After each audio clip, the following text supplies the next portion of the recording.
Mbasuhuze mwese kandi mbifurize kugubwa neza aho mudukurikiye muherereye hose.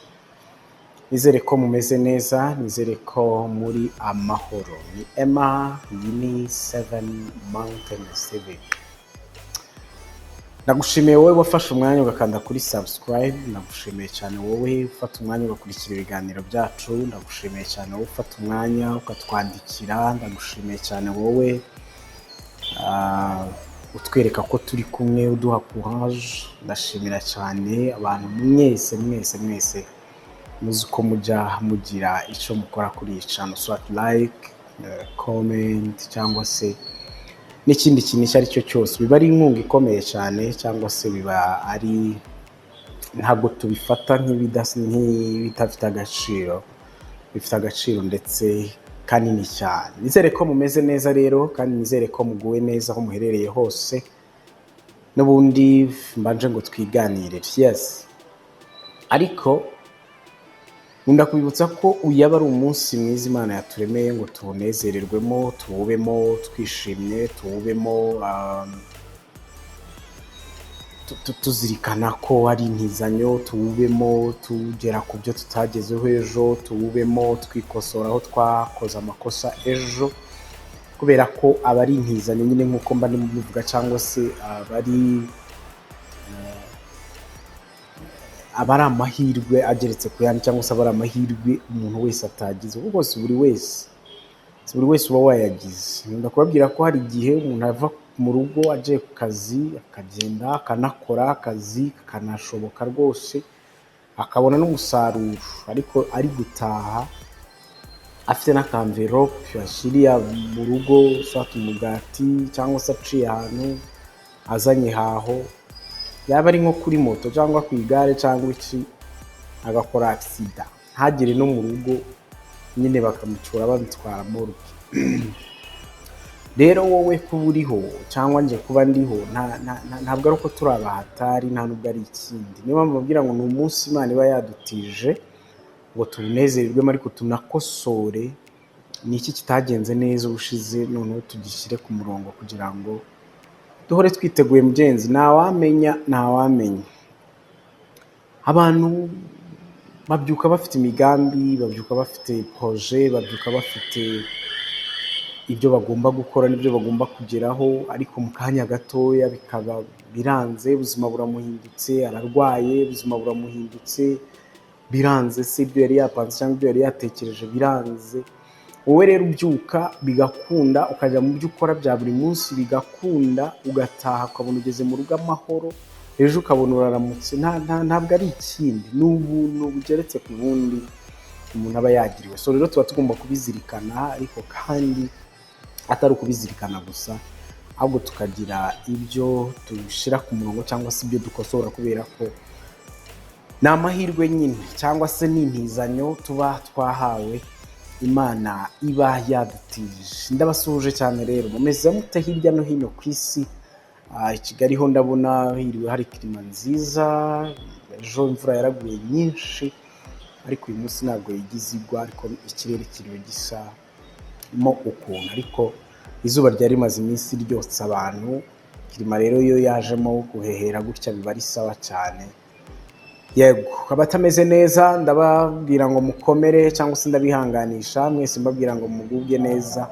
So hanyuma uyu munsi tugiye kuganira nihe hari amahoro yuzuye, nihe hari counseling iririyo, cyangwa se nihe hari ubujyanama bwiza, cyangwa se nihe hari ibisubizo by'ibibazo abantu bibaza muri iyi minsi, kubera ko isi navuga ngo irashaje, cyangwa se navuga ngo igeze ku musozo. Muri iyi minsi uganira n'umuntu wese akakubwira ati byaranze, nta kigenda, ibyo dukora ntibigicamo, business ntizikunda, gukorera abandi ntabwo bikiri sawa, mu rugo iwanjye nta kigenda, ntabwo nyumvikana na partner wanjye, abana barananiye, abaturanyi ntidushobokanye, landlord abamereye nabi, inka za runaka zaranyoneye, mbese ugasanga ni ibibazo byinshi cyangwa se ugasanga ni ibintu bigiye bitandukanye biba ku bantu cyangwa se n'ibintu. Amahoro yarabuze, nta mahoro yuzuye agihari, nta mahoro yuzuye abantu bagifite, byabaye ibibazo, byabaye intambara, byabaye induru, kandi ugasanga ni mu mpande zose.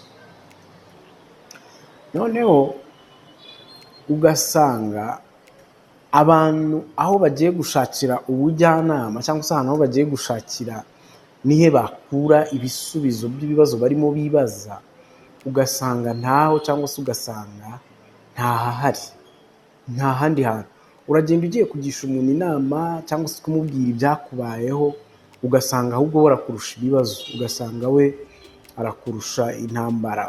Urajya kubwira umuntu ibibazo by'abana, ugasanga we afite ibibazo by'umugabo. Urajya kubwira umuntu ibibazo by'ubukene, ugasanga amaze ukwezi bamwirukanye ku kazi. Urajya kubwira umuntu ko wabuze ayo kwishyura inzu, ugasanga we yabuze aya minerval, ugasanga nyine abantu barakomerewe cyangwa se ugasanga abantu ntabwo borohewe. Nkibaza ni hehe hari ubujyanama bw'ukuri, ni hehe hari counseling cyangwa se isanamitima rizima? Kibaza mu bantu rirahari, kibaza hari umuntu nabonaho icyo kintu, kibaza hari umuntu wambamo, hari umuntu wambikira ibanga. Akenshi usanga n'abantu barwaye ihungabana cyangwa se barwaye baragize ibikomere by'abantu bagiye babamenera amabanga, umuntu akaza akakubwira ibanga rye, warangiza ukarisakaza, umuntu akaza kubwira ikintu cy'ikibazo, kubera ko buriya uganiriye n'umuntu ku bibazo wari ufite hari ikintu uba wumva cyururukiweho. Ariko noneho ka kantu gato kururutseho uganira n'umuntu, iyo ubyumvise ahandi kandi yenda wari witeze ko bitazasohoka, ya mvune wari ufite cya gihe umubwira bya bibazo iza noneho yikubye ngira ngo nka gatatu, kubera ko bakuvuyemo. Rero mu by'ukuri ni hehe hari ubujyanama bwiza, ni hehe hari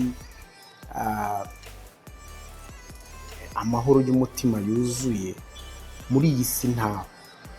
Usanga umuntu abyuka igicuku avuga ati nkore cyane ngira amafaranga, nkore cyane ntazasabiriza, nkore cyane, which is good, nibyo kandi ni byiza. Abantu dukwiye kubyuka kare tugakora, abantu dukwiye gushakisha ahantu harenze hamwe, tugakora nyine kugira ngo dutere imbere. Ugasanga umuntu amafaranga arayabonye, arayafashe, amaze kuyafata bibaye ibindi ugasanga arakoze ndetse cyane, noneho igihe kirageze ngo afite ikirwara runaka kimugendamo, ngo buriya ahorana imiti, ngo buriya ngo agira ate.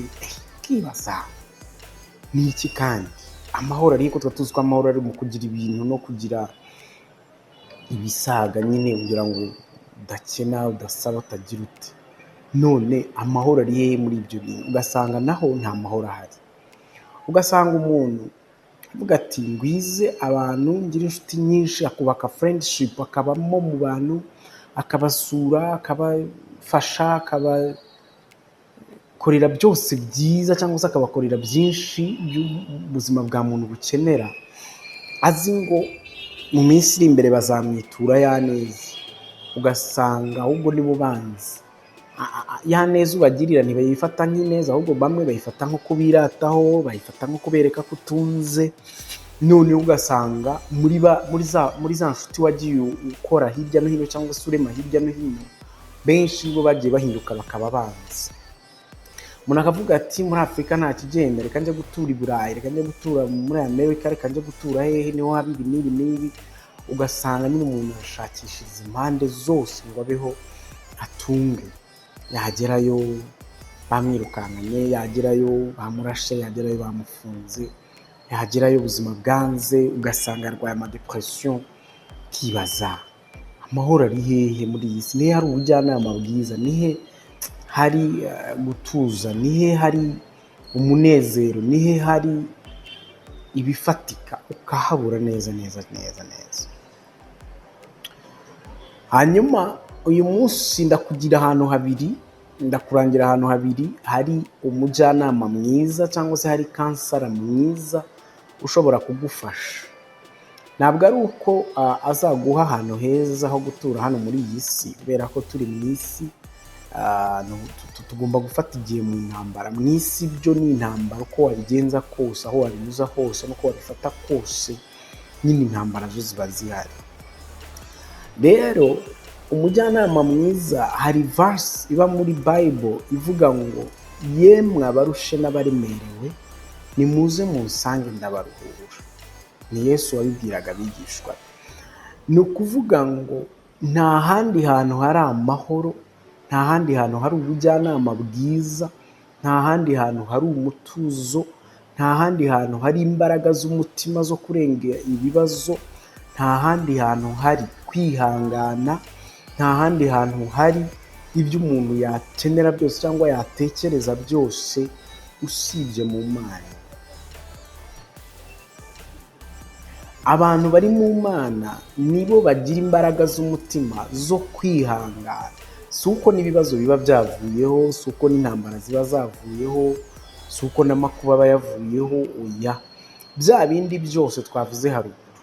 Abana bananiye ababyeyi, ababyeyi bananiranywe n'abana, abakazana bananiranywe na ba nyirabukwe, abakwe bananiranywe na bakwe na ba sebukwe, abakozi bananiranywe na ba shebuja, ubukene buri hanze, intambara, indwara, amadivorce, bya bindi byose biri hano mu isi.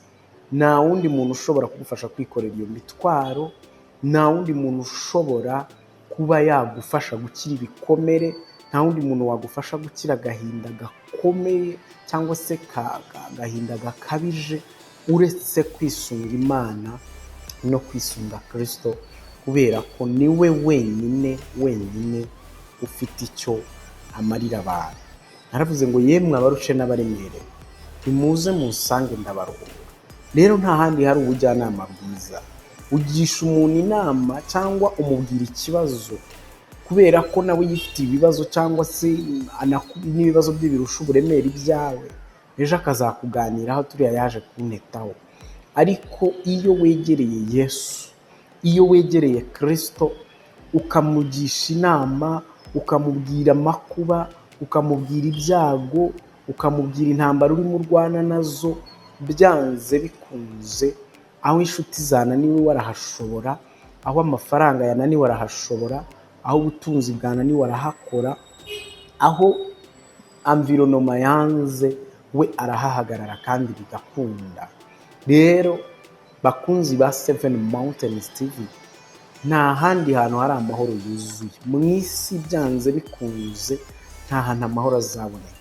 Uri single cyangwa uri célibataire ukavuga ngo ninshaka bizoro, wagerayo ugasanga intambara z'abashakanye ni urundi rwego. Simvuze ko ari muri rusange, sinavuze ko ari hose. Rega nimvuga gutya n'abantu ntago ari bose. Abantu benshi baguwe neza, abantu benshi baba babaye neza, abantu benshi baba bifitiye amahoro n'iki, ariko nujya kureba ugasanga umuzi wa ya mahoro bariya bakeya bafite baraba bayakura hahandi nahoze mbabwira.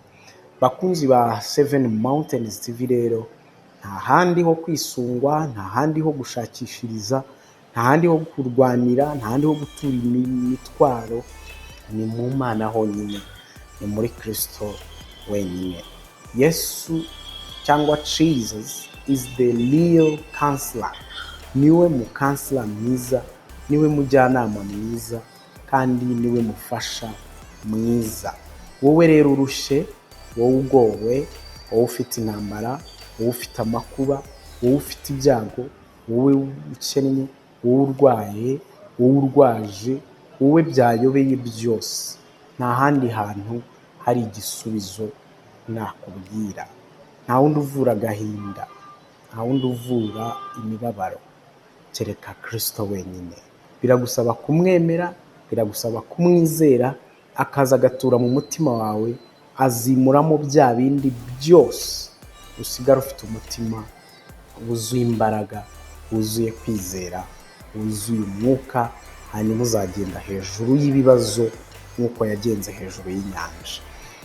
Reka mbashimire cyane kandi mbifurize kugubwa neza. Nibutse wowe utarakora subscribe kuri Seven Mountains TV, udukandireho umugenzi, udushyigikire, mujye musharinga ibiganiro byacu bigere kure, kuko abantu babuze amahoro kandi mwebwe murabizi aho amahoro yabonekera.